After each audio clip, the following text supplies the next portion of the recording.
मेरी पत्नी सिर्फ 9वीं पास है। जब इस बात की जानकारी ट्रैफिक पुलिस वाले को मिलती है तो वह आग बबूला हो जाता है। उनकी गुस्सा साथ में आसमान पे तब पहुंच जाती है जब उनको ये मालूम चलता है कि सास ससुर यानी लड़की के माता पिता ने तो ये बात उनसे छुपाई है कि लड़की अनपढ़ अनपढ़ तो नहीं कहेंगे लेकिन 9वीं तक ही पढ़ी है।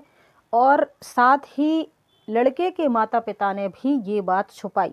जब लड़के को ये बात पता चलती है कि शादी से पहले से ही मेरे माता पिता को ये बात मालूम थी कि लड़की सिर्फ 9वीं तक ही पढ़ी हुई है, फिर भी मेरे माता पिता ने मुझसे ये बात छुपाई। और जब उसका कारण वह अपने माता पिता से पूछते हैं तो माता पिता उनको बड़े प्यार से समझाते हैं कि देखो बेटा, लड़की सुंदर है, कम पढ़ी लिखी कोई बात नहीं, लेकिन हमने बहुत सारे लोगों से, जान पहचान वालों से पूछताछ की थी, आसपास के घरों से, गांव वालों से।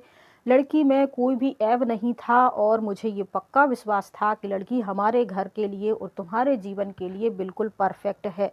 हमारा घर परिवार भी अच्छे से संभालेगी और हमारे जाने के बाद वह तुम्हारी ज़िंदगी को भी अच्छे से संवार देगी। इसीलिए हमने ये पढ़ाई लिखाई की बात तुमसे छुपाई थी, क्योंकि पढ़ाई लिखाई होना या ना होना इस बात से कोई व्यक्ति के व्यक्तित्व का पता नहीं चलता। लेकिन अगर व्यक्ति के अंदर अच्छे संस्कार हों, प्यार मोहब्बत हो रिश्तों में, तो ये रिश्ता लाइफ टाइम तक सुख देता है। लेकिन माता पिता की ये बात उनको पसंद नहीं आती है और वो कहते हैं मैं एक पढ़ा लिखा सरकारी नौकरी करने वाला पुलिस वाला हूँ और तुमने मेरी 9वीं पास लड़की से झूठ बोलकर शादी करवा दी है। मैं इस लड़की को आगे से नहीं रखूँगा। और लड़ाई झगड़ा करके धक्के मार के वह अपनी पत्नी को घर से बाहर निकाल देता है। नमस्कार दोस्तों, मेरा नाम है तुलसी और आज मैं एक बहुत ही हार्ट टचिंग, दिल को छू लेने वाली कहानी आपको बताती हूँ जिसको सुनकर आपको बहुत अच्छा फील होगा। ये कहानी है मध्य प्रदेश के एक डिस्ट्रिक्ट की। यहाँ रहने वाला मनोज की शादी एक सोनिया नाम की लड़की से हो जाती है। सोनिया सिर्फ 9वीं पास ही होती है और घर के सारे काम काज के साथ साथ देखने में सुंदर, बातचीत में और संस्कारों के लहजे में भी बहुत अच्छी होती है।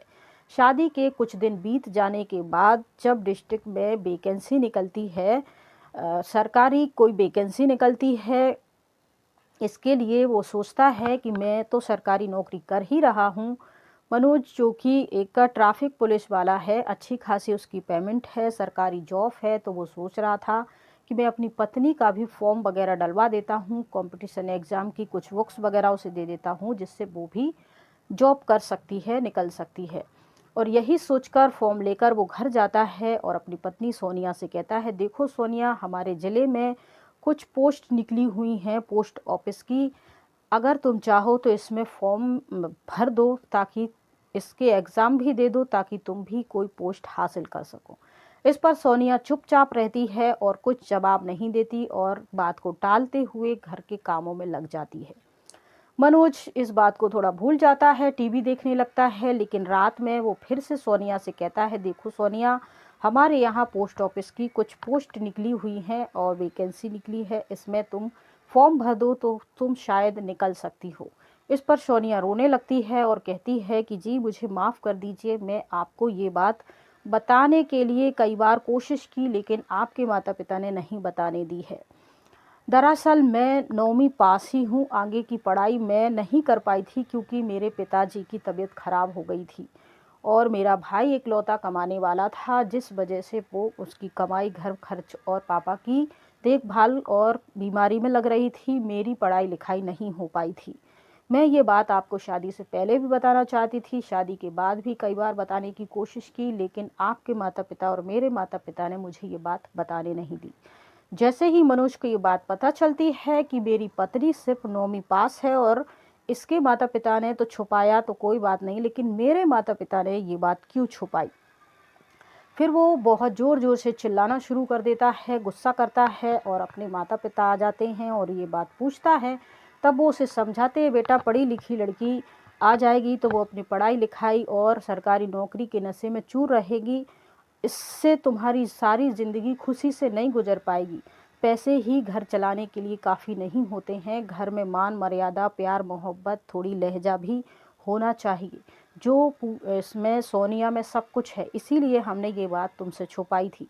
आज तुम एक पढ़ी लिखी सुंदर लड़की से शादी कर लेते, वो पढ़ाई लिखाई करती, जॉब करती, घर के काम काजों में ध्यान नहीं देती और आगे जाके तुम दोनों की जीवन में खटास पैदा हो जाती। हम बुढ़ा बुढ़ी का जीवन कितने दिन का है, हमने तो सिर्फ तुम्हारे जीवन को लेकर ही ये फैसला लिया था। देखो, इस सोनिया में कोई बुराई नहीं है, सिर्फ पढ़ाई नहीं की है तो तुम इसको पढ़ा सकते हो, हमें कोई एतराज़ नहीं है। लेकिन मनोज यहाँ मानता नहीं है, गुस्सा हो जाता है और गुस्से में कमरे से निकल कर हॉल में सोने के लिए चला जाता है। कुछ दिन ऐसे ही बीतते हैं, खाने में हर छोटी छोटी चीज़ में नुक्स निकालता है और अनपढ़ गवार जाहिल कहकर सोनिया को बुलाने लगता है। सोनिया इन सब बातों से बहुत परेशान होती है, अपने माता पिता को फ़ोन करती है, लेकिन माता पिता समझा देते हैं, बेटा कुछ दिन की बात है, मनोज मान जाएंगे, तुम थोड़ा सा शांति से धीरज से सब कुछ निकाल लो। सोनिया मान जाती है और धीरे धीरे वक्त गुजरता जाता है। रिश्तों में नज़दीकियां बढ़ने की बजाय दूरियां बनती जाती हैं, खटास आती जाती है और बात तलाक तक पहुंच जाती है। मनोज ने इन 2-3 महीनों में सोनिया को इतना जलील करा था, इतना गवार कहा था और पढ़ाई लिखाई, काम चोरी और दुनिया भर के इल्ज़ाम उस पर लगाए थे, जिससे परेशान होकर वह अपने माता पिता के घर चली जाती है। इसके बाद मनोज और सोनिया की तलाक हो जाती है। तलाक के बाद मनोज अपनी ज़िंदगी में अपनी तरीके से रहने लगता है और सोनिया अपने घर में टेंशन में। सोनिया के माता पिता कहते हैं, बेटा 2-3 महीने हो चुके हैं तलाक के और अब तुम जवान लड़की हो, हम तुम्हें ज़िंदगी भर तो घर में बिठा नहीं सकते, तुम्हारी शादी करना चाहते हैं। इस पर सोनिया कहती है, नहीं पिताजी, अब आप मेरी शादी के बारे में मत सोचिए, अगर आपको मेरा भला ही करना है तो मेरी पढ़ाई लिखाई के बारे में सोचिए। इस पर सोनिया के माता पिता एजुकेशन लोन लेते हैं और सोनिया को पढ़ाना शुरू कर देते हैं। सोनिया ग्रेजुएट कंप्लीट कर लेती है और सरकारी नौकरी में सबसे बेस्ट जो नौकरी होती है उसके बारे में वह जानकारी जुटाना शुरू करती है। उसे लगता है कि जो अच्छी और सम्मानजनक पोस्ट होती है वो यूपीएससी परीक्षा पास करने के बाद जो पद मिलता है वही एक बहुत अच्छी सम्मानीय पोस्ट होती है। तो सोनिया रात दिन मेहनत करके यूपीएससी क्लियर करके आईएएस अधिकारी पद हासिल कर लेती है।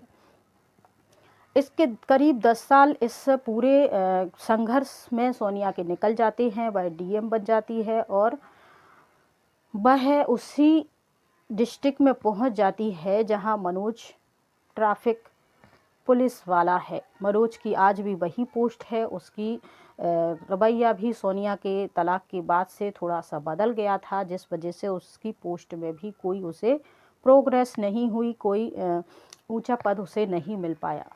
जब सोनिया अपनी गाड़ी से वहां से निकल रही थी तब एक चौराहे पर उसने मनोज को ट्रैफिक पुलिस की वर्दी में देखा। तब अपने एक जो उनके साथ होते हैं एक कर्मचारी को उनने जो अपने साथ थे उसको भेजा कि जाके उस ट्रैफिक पुलिस वाले को बुला के लाओ। जैसे ही वह शख्स उस ट्रैफिक पुलिस वाले को बुला के लाता है तो वो देखता है गाड़ी में उस जो सोनिया कलेक्टर के पद पोजीशन में थी, देखकर आंखें फटी रह जाती हैं। लेकिन वह कलेक्टर थी, इसलिए वो सलाम मैडम सलाम ठोकता है और फिर कहता है, जी आपने मुझे बुलाया, कोई काम था? तब सोनिया कहती है कि मुझे तुमसे कुछ ज़रूरी बातें करनी हैं, मेरे ऑफिस में कल सुबह 10 बजे आके तुम मिलना। ऐसा कह के सोनिया चली जाती है। जब मनोज ऑफिस जाता है डरा सहमा सा कि सोनिया तो अब कलेक्टर बन गई है, हो सकता है वो अपने पिछले रवैये की वजह से मेरी कोई इल्ज़ाम लगा के मेरी ये जो सरकारी नौकरी है इसमें कुछ दखल अंदाज़ी, तमाम प्रकार के डर भरे क्वेश्चन उसके मन में चल रहे थे। और डरा सहमा सा वह सोनिया के ऑफिस में जब सुबह 10 बजे पहुंचता है तब सोनिया उससे बड़े ही लहजे से प्यार से बातचीत करती है, बैठाती है, चाय नाश्ता करवाती है और कहती है, बताइए मनोज तुम्हारी ज़िंदगी में क्या चल रहा है? तब मनोज शर्मिंदा होते हुए बताता है कि मैंने बहुत बड़ी गलती कह दी, मेरे माता पिता की बात नहीं मानी। मेरे माता पिता ने समझाया था कि सोनिया तुम्हारे लिए परफेक्ट लड़की है, तुम इसको पढ़ा लिखा कर अपने हिसाब से इसको सरकारी नौकरी दिला सकते हो। लेकिन उस समय मुझे ये बात समझ में नहीं आई। देखो तुम अपनी मेहनत से अब पद पोजीशन पे पहुंच गई हो। मैंने तुमसे तलाक के बाद एक पढ़ी लिखी सुंदर लड़की से शादी कर ली थी जो कि मेरी सरकारी नौकरी थी, तो मुझे बड़े आराम से मिल गई। जैसे कि मेरे माँ बाप ने मुझे बताया था कि पढ़ी लिखी नौकरी वाली लड़की तो तुम्हें मिल जाएगी, लेकिन तुम्हारे साथ जो प्यार मोहब्बत से रिश्ता निभा सके ज़िंदगी भर, ऐसी लड़की मिलना नामुमकिन है। वही बात साबित हुई। जिस लड़की से मेरी शादी हुई वो सुंदर भी है, पढ़ी लिखी भी है और वो एक पोस्ट पे भी है, छोटी सी सरकारी, लेकिन वो मेरे साथ प्यार से कोऑपरेट नहीं आती, माँ बाप की इज्जत नहीं करती, घर परिवार में भी वह कोई भी प्रोग्राम फंक्शन अटेंड नहीं करती और इससे मैं बहुत परेशान हूँ। फिर सोनिया कहती है जो कुछ भी हुआ उसे भूल जाइए और अपनी ज़िंदगी में खुश रहिए। मैं अपनी ज़िंदगी में खुश हूँ और आज मैं जो कुछ हूँ तुम्हारी बदौलत ही हूँ। तुमने मुझे ताने नहीं मारे होते, मेरी इंसल्ट नहीं की होती, मुझे तलाक नहीं दिया होता तो शायद आज मैं इस पद पे नहीं होती। बस इसी का आभार और धन्यवाद देने के लिए मैंने तुम्हें यहाँ बुलाया। बाकी तुम अपने रास्ते, मैं अपने रास्ते। दोस्तों, ये कहानी सुनाने का उद्देश्य इतना ही है कि व्यक्ति अपने जीवन में जो चाहे जैसे चाहे कभी भी बन सकता है, लेकिन स्वभाव, संस्कार, परवरिश और जो उसको अपने परिवार, माता पिता से मिलते हैं वो दुनिया में कहीं और नहीं मिल सकते। तो अगर आप के पास कोई ऐसा जीवन साथी है जो परफेक्ट है, किसी प्रकार की कोई बुराई नहीं है, तो थोड़ी बहुत कमी कमजोरी के साथ उसे अपनाने में कोई बुराई नहीं है। इससे आपकी जो ग्रस्त जीवन की गाड़ी है वो बहुत अच्छे से आगे चलती रहेगी। जय हिंद, जय भारत।